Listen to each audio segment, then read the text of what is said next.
Talk about effort. Crusaders' effort. 40 plus phases, they defend their line, keep getting up, making tackles, defend their line. They defend their line for 40 plus phases until Blues make an error. They pounce on that, they win it, and they're into the finals. 2 massive games of semi-finals rugby is past, is done. Crusaders versus Chiefs in Christchurch is the final. Holy, Crusaders hold out the Blues. Chiefs get the job done convincingly over the Brumbies in Hamilton. And all roads lead to next week, to the final, Crusaders versus Chiefs. But before we get into that, let me know in the comments what you guys thought of the semi-finals game. What did you think of the Crusaders versus Blues game? What did you think of the Chiefs versus Brumbies game? Is your team still in it? Let me know in the comments. Hit that subscribe if you haven't already. Let's get into it. Crusaders versus Blues. Holy, what a game. What a game. 24-14, Crusaders come out champs there. They march on to the final where they will host the final in Christchurch.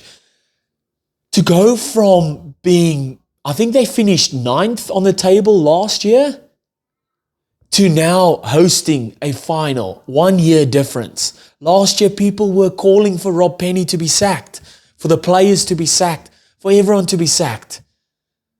But those guys they knew what they had in them. They knew what works for them. They just needed time, and it's playing out. Hats off to the Crusaders, man. Fully deserved to be in the final, fully deserved to host the final. They were fantastic.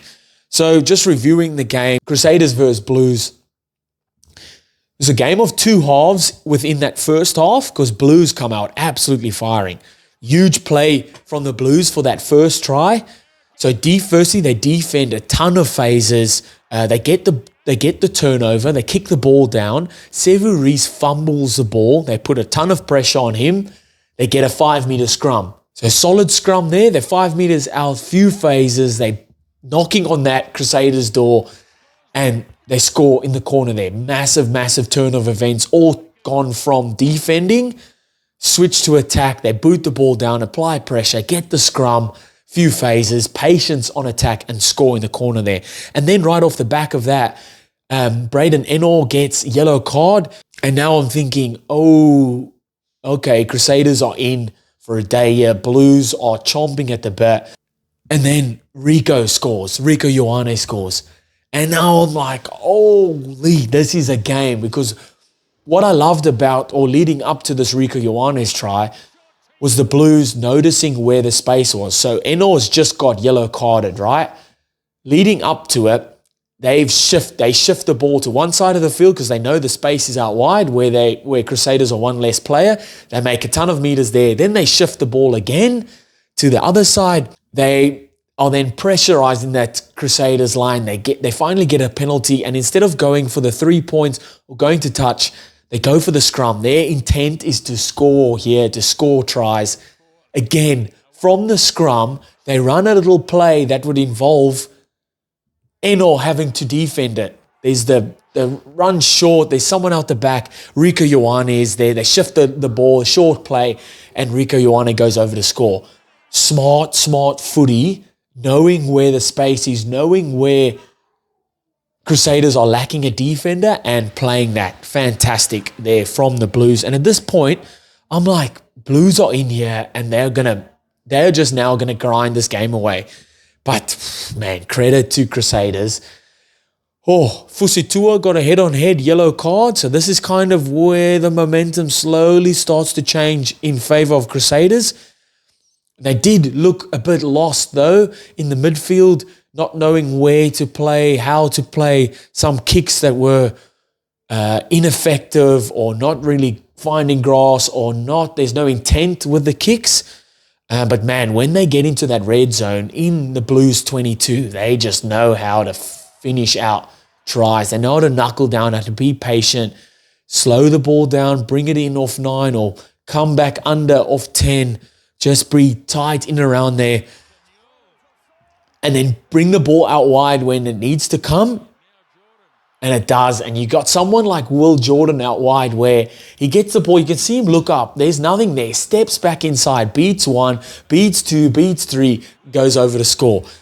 It's like, how does he score from there? And only someone like Will Jordan would score from there. But at this point, it's 14-all at halftime. And you're still like, this is literally still anyone's game. So it might as well have been 0-all. Crusaders handling not good. But somehow they just grind this one out. Blues with a big missed opportunity around that 52-minute mark. They get a quick tap or they get a penalty. They take the quick tap and they end up knocking the ball on kind of right in front of the line. And Crusaders turn that around. They keep pushing. They keep going. They keep going. Like Crusaders of old, how you know them. They're not going to take any steps back. They're just going to keep going, keep turning up for each other. They keep knocking. And Will Jordan gets his second, but from where Will Jordan has probably never scored before, a pick and drive, holy, what can't he do? Will Jordan gets his double. At this point, the Blues scrum is in absolute reverse. There was another point where I was like, Crusaders are now on. Yeah, at this point, it's 21-14, and Crusaders are gaining that advantage at scrum time, but Blues, in those last minutes where they were attacking at one point, 38 phases. Think of that quickly. 38 phases. They're attacking Crusaders' line. They get a penalty. They go back into it. So it's over 40 phases here. Crusaders just defend. The ball spills out. Christian Leawili jumps on it. They play the ball back. They kick it out.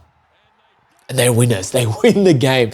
But what an effort from Crusaders forwards to defend there. Ethan Blackadder, 29 tackles. Christian Leawili, 20 tackles. Shalfoon, 17 tackles. Barrett, 18 tackles. Newell, 18 tackles. Bell, 11 tackles. That's 5-6 players, forwards, with double-digit tackles. You talk about effort? That's effort right there. Fully deserved win. How good for the Crusaders. They host the Chiefs next week in the Super Rugby Final. Fantastic. Jumping over to the Chiefs versus Brumbies, 37-17. Were Brumbies ever going to win this one? To be honest, probably not. Brumbies have made it this far that many times in the Super Rugby to the semifinals and get knocked out. Yes, I think they should have hosted this game because they won their quarterfinal where Chiefs lost it. So that's something that Super Rugby needs to look at. But regardless, Brumbies make it to the semi-final again and lose again. Chiefs make it to another final next week. This will be their third final in a row. Will there be third time lucky? Who knows? We'll have to wait and see. But going off this game, fantastic. A good dominant performance. There was some patches where I was like, oh, here come the Brumbies. Some good plays. Early yellow to Tupovai put Chiefs under a bit of pressure. Massive play from Tom Wright with a lovely 50-22. Gets the Brumbies their first opportunity. And from a maul, good luck trying to stop that Brumbies team. But Billy Pollard goes over to score. And Chiefs on the back foot straight away. But that's what I thought at least, but they hit back straight away. Very physical, like the Chiefs have been all season. Physical up front and let your backs do the thing. But this time, Narawai, he's pretending to be a forward at the ruck there, picks the ball up and bounces straight through. As a Brumbies coach, you're pulling your hair out. You're 10 defenders right next to the ruck. Come on, brother. You got to be eyes up there and making those tackles. But sneaky from Narawai. Very, very sneaky there. Big disruption for the Brumbies was Lola Sio going off early, injured. I think HIA, and he failed his HIA test. While Depressini has got lots of experience, definitely not as nimble, as quick as Lola Sio. I will say Depressini had some lovely touches, so a few cross kicks and that, but you'd want your starting 10 to be playing for most of the game, for sure. Ill discipline from Brumbies costing them massively when someone like D-Mac is kicking those penalties from everywhere on the field. I think he missed one kick out of the whole game. The smiling assassin, you don't want to be giving away penalties anywhere in your own half because he's going to kick the 3 points, and kick the 3 points he did, a number of them. I did love Brumbies' second try though, just before halftime. They sucked the Chiefs in with the pick and goes, the small little runs off 9. And as you know, when it gets closer to the line like that, the Brumbies do love a pick and go, and they do love a pick and go try, but they sucked them in this time. Ball out the back, beautiful cross kick from Depressini and Corey Toole over in the corner. Fantastic. You go over into the second half and Brumbies come out absolutely firing. And this was at the point where I was like, maybe that Corey Toole's try down the edge there. Oh, goodness. Gassing whoever was there. Last man to beat is Damon McKenzie, and he says, I've got no space. Boom, far. Runs over the top of Damien McKenzie and scores in the corner. Holy. At this point, I'm like, okay, Brumbies. But that was all she wrote for the Brumbies. They were 17 points then, and that was it for them. Chiefs turn it on. They go, not in my house. That try was almost the trigger for the Chiefs to go 2, 3, 4 gears up. And they say, not today, boy. We're going to the final. You are not. Chiefs, I thought the Chiefs forwards physically dominated. The reserves that came on for the forwards of the Chiefs physically dominated again, brought that energy, just what they needed at that time of the game as well. Big play from your big players, Damon McKenzie on Tom Wright.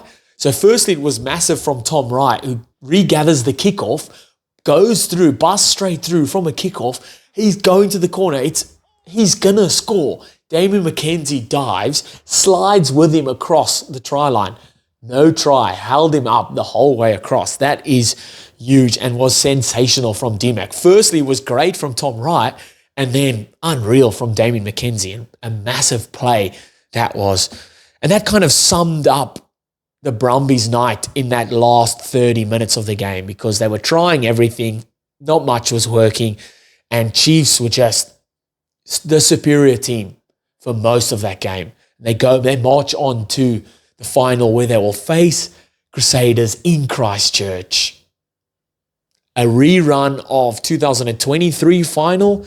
Chiefs go third time in the final, third time lucky. Will it be? Who knows? Oh, we'll get to that later in the week. Let me know in the comments what you guys thought of the semi-finals. Is your team still in it? Is your second team still in it? Let me know. Hit that subscribe if you haven't already. And I'll see you next time.